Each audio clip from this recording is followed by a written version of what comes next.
नमस्कार द्राक्ष बागायतदार बंधूंनो, ग्रेप मास्टर या आपल्या आवडत्या अशा युट्यूब चॅनलमध्ये आपलं खूप खूप स्वागत. मी आज आलोय संजय गवळी यांच्या प्लॉटमध्ये आणि त्यांनी ह्या नवीन व्हरायटीचा प्रयोग केला. ही नॉन पेटंटेड अशी व्हरायटी आहे.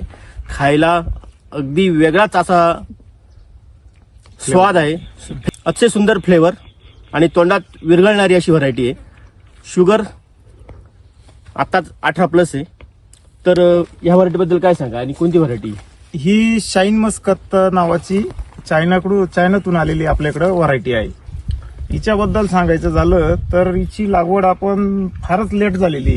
ग्राफ्टिंग हुंडी आपण हिची लावली होती. साधारणतः 25 मार्चला माझ्याकडे हुंडी आली होती आणि सॉइल प्रिपरेशन वगैरे करतो साधारणतः आपण 1 एप्रिलला हिची लागवड केली. आता 2025 1 एप्रिलला अजून 1 वर्ष झालं नाही. अजून 1 वर्ष झालेलं नाही. आणि 9 महिने. गुड अतिशय बारीक आहे. गुड अतिशय बारीक आहे. तरी कारण माल कसा निघाला होता? माल निघताना पूर्ण म्हणजे डोळाही फेल नव्हता एकही. पण आम्ही ट्रायलसाठी एक 5-5, 7-7 गट ठेवले. कारण पहिलं वर्ष गुड एकदम बारीक असल्यामुळं माल कमी ठेवला त्याच्यावर. आपण 10-5 ची लागवड केलेली आहे आणि अतिशय सुंदर फळ झालं त्याचं. त्याच्यात बी होती ती सुद्धा डिझॉल्व्ह होऊन गेली आपल्याकडे. आणि फ्लेवर जो पहिला चायनाचा आपल्याकडे माल येतो त्याच्यापेक्षाही सुंदर फ्लेवर आला. याला मस्कत फ्लेवर म्हणतात. आणि अतिशय सुंदर क्रंची आणि कुठलंही क्रॅकिंग होऊ शकत नाही असं कातड आहे तिचं. रबरावानी असं एकदम क्रंची आहे आणि एकदम सुंदर. विगर सुद्धा फार छान आहे त्याला. अशी सुंदर व्हरायटी तयार झालेली. आपण जेव्हा चायना मार्केटला आणि ऑस्ट्रेलियन मार्केटमध्ये ही व्हरायटी फार चालते. हो. आणि त्या तुलनेत इथं थोडीशी पहिलं वर्ष असल्यामुळे साईज कमी आहे, परंतु नॅचरली 20, 22, 25 पर्यंत साईज असणारी. हा, ही तर आता 20+ आहे. पण मला वाटतंय पुढल्या वर्षी आपण 25+ पर्यंत हिला सहज घेऊन जाऊ. आणि non PGR variety. Non PGR आहे. थोडा जीए आणि थोडा सीपीपीओ तोही बी डिझॉल्व्ह करण्यासाठी आपल्याला लागतो. पण त्याच्या व्यतिरिक्त काही लागत नाही. तोही 10 mm पुढेच आपल्याला सीपीपीओ थोडा द्यावा लागतो. त्याच्या आता 1-2 ppm जीए मध्ये तिचं काम होऊन जातं स्ट्रेचिंग वगैरे साठी. या व्हरायटी बद्दल आता आपण फिरलो, काय वाटतं तुम्हाला? नाही छान आहे ना. 12 महिन्याच्या आत तेवढं फळ आणि 9 महिन्याचं झाड आहे. 9 महिन्याचं आणि तेच काही बी त्याची जवळजवळ छान खूपच चांगला फ्लेवर आहे. छान आहे. परत ऍक्टिव्ह पण आहे. जमिनीच्या पोतीच्या मानाने सुद्धा झाड आहे ते एकदम लाईट सॉइल आहे. जमीन आहे, हलकी मुरमाड जमीन आहे, परंतु वरती बघितलं तर म्हणजे विगर पण आहे ह्या झाडामध्ये. ताकद विगर खूप छान आहे त्याला. 9 महिन्याचं झाड नाव फक्त. काय अपेक्षा करतो आपण? म्हणजे माल येईल ही आम्हाला अपेक्षाच नव्हती. फक्त लावून पुढल्या वर्षीसाठी तयारी करू. पण माल आला त्याच्यामुळे आपण ट्रायलसाठी 5-5, 7-7 गट ठेवले कसे होत आहे आपल्या ह्याच्यात. आणि त्यांनी आज सांगितलं होतं आम्हाला हिला क्रॉप कव्हर करावा लागेल. क्रॉप कव्हर शिवाय ही आपल्याकडे डेव्हलप होत नाही. आता आपल्या नारायणगाव भागात 1-2 जणांनी मागच्या वर्षी एकच जणाकडे माल होता, राहुल बनकर आहे त्यांच्याकडे होता. या वर्षी 2-3 आहे, थोरात आणि पाटे म्हणून आहे. त्यांनी क्रॉप कव्हर केलेलं आहे. आणि मी कुठल्याही प्रकारचं क्रॉप कव्हर केलं नाही तरी कुठलीही अडचण आली नाही. कारण त्यांच्याकडे मी चक्कर मारला तर ते क्रॉप कव्हर मध्ये जी कंडिशन आहे त्यांची ती आपली ओपन मध्ये.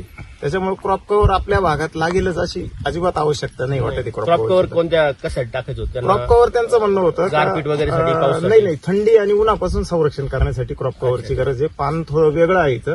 जे पूर्वी आपल्याकडे अमेरिकन डोंगरीच होतं ना तसं एक असं पानाला लव असते. ह्याच्यामध्ये सफेद प्रकारची लव असते असं थोडीशी असं पाठीमागून. ती नंतर मोठं झाल्यावर कमी होते. त्यासाठी असं त्यांना वाटायचं काही उन्हामध्ये आणि थंडीचा प्रतिकार करू शकणार नाही, स्कार्चिंग वगैरे होईल, पान कर्लिंग वगैरे मारेल. पण तसं काही एवढं झालं नाही. झालं थोडंसं, पण मग तितकीची काही गरज वाटत नाही बुवा आपल्याला याची. क्रॉप कव्हर केलंच पाहिजे अशी काही गरज नाही त्याची. नवीन असताना असं लव दिसतं. हा, लव सफेद आणि अजून दुधी पावडर दिसती. अजून एक आणि भीती, मोठं पान झाल्यानंतर हे निघून जातं. अजून एक याच्यात भीती अशी होती. हा, बऱ्याच जणांनी मला काय सांगितलं होतं की याच्यावर रेड माईटचा खूप अटॅक होतो. हे लव असल्यामुळं मध्ये जर रेड माईट गेलं तर ते आपल्याला कंट्रोल करता येत नाही. पण तसं बघा माझ्या दोन्ही बाजूला मिरच्याचे प्लॉट होता. कुठेही रेड माईटचा काही अटॅक आलेला नाही. मी 4 स्प्रे याला आबामॅक्टिनचे टाकलेले. याच्या व्यतिरिक्त रेड माईटसाठी काही टाकलेलं नाही. थोडा हिला म्हणजे आपलं सल्फर चालत नाहीये. झोल ग्रुप जो आहे तो झोल ग्रुप थोडा अवॉइड करावा लागतो. त्याला थोडासा विगरवर परिणाम करतो. आणि पेट्रोलियम बेस्ड जे कीटकनाशक आहे, एक्झाम्पल म्हणजे कराटे, क्लोरो वगैरे, हे चालत नाही. बाकी त्याच्या व्यतिरिक्त कुठल्याही औषधाची काही अडचण नाही. आणि गेल्या 9 महिन्यात माझ्या लक्षात असं आलं की हिला भुरी आणि करपा हा अजिबात येत नाही. थोड्या प्रमाणात डावणीचा थोडासा प्रादुर्भाव होतो हिच्यावर. पण बाकी भुरी आणि करपा नामोनिशान नाही. कारण मी करप्यासाठी कुठलं मारलेलं नाही आणि भुरीसाठी झोल ग्रुप चालत नसल्यामुळे फक्त शिस्तेंचा एक हात झालेला आहे. आणि एक अग्रेसिव्हचा हात झालाय. याच्या व्यतिरिक्त 2च स्प्रे मध्ये माझं आतापर्यंत रान आलेलं आहे.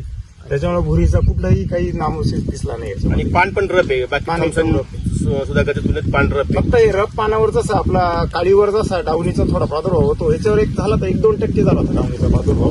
तोही मी सुरुवातीला एकदम कमी spray दिले होते. तसा काही डावणी इतका नाही वाटला मला.